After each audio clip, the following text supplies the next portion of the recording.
और इस कार्यक्रम में अगली कहानी में जिक्र करेंगे ऊंट पर मधुशाला। तस्करों की जब पोल खुलती है तो वो नए रास्ते तलाशने शुरू कर देते हैं। इसी प्रयास में वो तस्करी के नए तरीके के साथ फिर से मैदान में उतरते हैं और फिर से खुलेआम तस्करी करना शुरू कर देते हैं।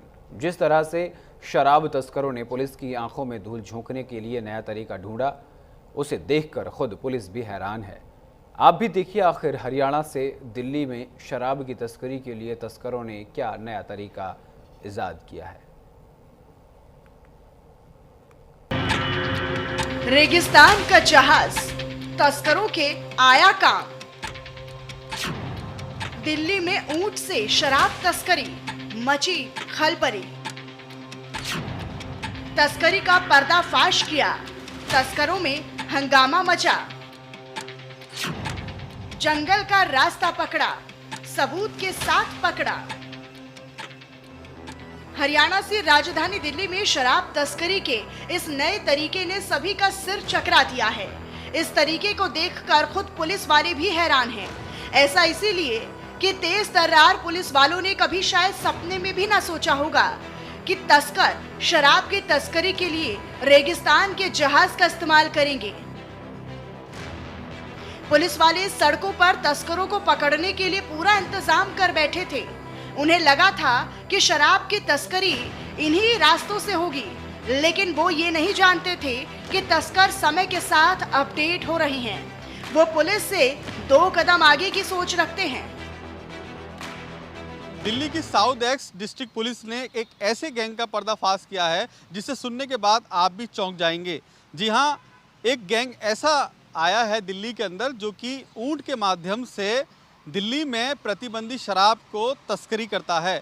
यानी कि ऊंट के माध्यम से हरियाणा से दिल्ली बॉर्डर पर ये शराब लेकर आते हैं और ये ऊंट इसलिए इस्तेमाल करते हैं शराब तस्कर कि इन्हें किसी को शक ना हो, पुलिस की आंखों में धूल झोंक ली जाए, क्योंकि अक्सर बॉर्डर पर शराब की चेकिंग होती है, शराब तस्करी की चेकिंग होती है। इसी के मद्देनज़र इन्होंने नया तरीका अपनाया है कि ऊँट का सहारा लिया जाए जिससे कि पुलिस की आंखों में धूल झोंकी जा सके। लेकिन मुखबिर की सूचना पर पुलिस ने इनके पास से 42 पेटी प्रतिबंधित शराब, 3 ऊंट और 5 तस्कर गिरफ्तार किए हैं। दरअसल दिल्ली के दक्षिणी जिले के एंटी ऑटो थेफ्ट स्क्वाड ने फरीदाबाद से दिल्ली तक ऊंटों पर शराब तस्करी करने वाले एक गिरोह का भंडाफोड़ किया। आरोपी पुलिस से बचने के लिए जंगल के रास्ते संगम बिहार से होते हुए ऊंटों पर लादकर शराब दिल्ली लेकर आते थे। पिछले कुछ दिनों से साउथ डिस्ट्रिक्ट में हमने जो इलिसिट लिकर की स्मगलिंग होके उसकी परचेज और सेलिंग होती है उस पर कंट्रोल करने के लिए काफी सारे हमने दबिश डाली। इसमें काफी बड़े बड़े डिटेक्शंस किए। इसमें हमने गाड़ियां पकड़ी, स्कूटी पकड़ी और भारी मात्रा में लिकर भी पकड़ा जो कि हरियाणा से बॉर्डर क्रॉस करके यहाँ पे आता था। इसमें जब कंटिन्यूस ड्राइव चलती रही तो कल रात हमारी टीम को AATS की टीम है जिसमें इंस्पेक्टर उमेश है हमारे और ACP ऑफिसर विजय कुमार यादव साहब है, इन्होंने इंटेलिजेंस डेवलप करी। मालूम चला कि फरीदाबाद से थ्रू जंगल, क्योंकि रोड पे हमने बॉर्डर्स पे नाके पे विकेट्स लगा रखी हैं, तो थ्रू जंगल ये लोग इलिसिट लेकर लाने वाले हैं दिल्ली के अंदर। जब हमने जंगल में रात को ट्रैप ले किया तो मालूम चला कि 3 ऊंटों पर लगभग 42 पेटी शराब जो कि हरियाणा मेड है यहाँ पे इलिसिट तरीके से, इलीगल तरीके से यहाँ पे साउथ दिल्ली में भेजी जा रही थी। उनके साथ लगभग 3 आदमी थे। उन 3 आदमी को तुरंत अरेस्ट किया गया वहाँ पे। पुलिस पूछताछ में आरोपियों ने बताया कि उन्होंने तस्करी के लिए ऊंटों का इस्तेमाल इसीलिए किया जिससे वे तस्करी के पारंपरिक रूट से इतर कुछ नया रास्ता ढूंढ सके। तस्करी के पारंपरिक रूट की जानकारी तो पुलिस को पहले से ही थी। अब ऐसे में उस रूट से शराब की तस्करी करने में परेशानी होती। कई बार वो पुलिस के हत्थे भी चढ़ जाते थे और यही वजह है कि शराब तस्करों ने अब दूसरा रूट और नया तरीका आजमाने का प्लान तैयार किया। वो इस तस्करी के दौरान दूर दराज के इलाकों का उपयोग करते थे जिससे ना तो पुलिस को कुछ पता चले और ना ही किसी स्थानीय को उन पर शक हो। इसमें जो सोर्स है फरीदाबाद में अनंतपुर गांव के लोग हैं। 2 लोग वो भी अरेस्ट करे, जिनका नाम विनोद भड़ाना और सुनील भड़ाना है। साथ ही साथ राहुल, अजय और सौरभ, 3 लोग अरेस्ट किए। इस पूरे एक्सरसाइज में हमने लगभग 5 आदमी, 3 ऊंट और 42 पेटी अरेस्ट की। इसमें फर्दर आगे एक आदमी का नाम आ रहा है, उसको भी हम अरेस्ट करेंगे। Sir total 6 arrest? Total 5 arrest हैं। इसमें 6ठे के लिए लगे थे। तो सर कब से कर रहे थे ये लोग? ये अभी रिसेंट मालूम चला कि डॉज करने के लिए, क्योंकि जंगल में रात को ऊँट बड़ा स्लो ट्रैवल करता है, शोर कम रहता है, तो उस टाइप से उसको यूज करते हुए ये डेस्टिनेशन तक ला देते हैं। हमारी जो जंगल की बाउंड्री है उस तक लाते हैं, फिर वहां से आगे थ्रू बाइक ये ट्रांसपोर्ट करते हैं जहां जहां इनको भेजना। लेकिन तस्कर ये भूल गए कि कानून के हाथ लंबे होते हैं।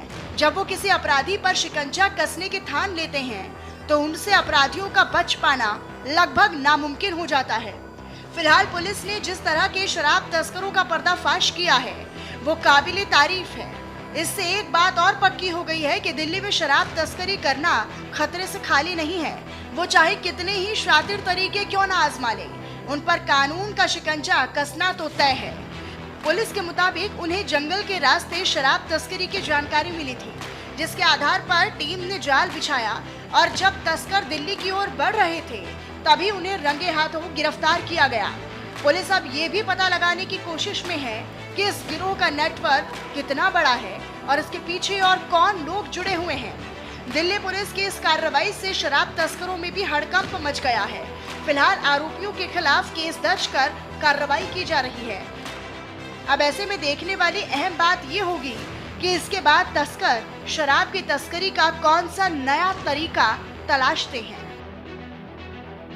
फिलहाल इस गैंग के 5 सदस्य दिल्ली पुलिस की हिरासत में हैं, जिन्हें गिरफ्तार कर लिया गया है। इनकी निशानदेही पर और भी जो दिल्ली के अलग अलग स्थानों पर छुपे हुए तस्कर हैं उनकी भी तलाश जारी है। लेकिन बताया जा रहा है कि ऊँट के माध्यम से ये तस्करी इसलिए करते थे कि किसी को शक ना हो, और ऊँट पर अक्सर लोग नज़र नहीं डालते हैं।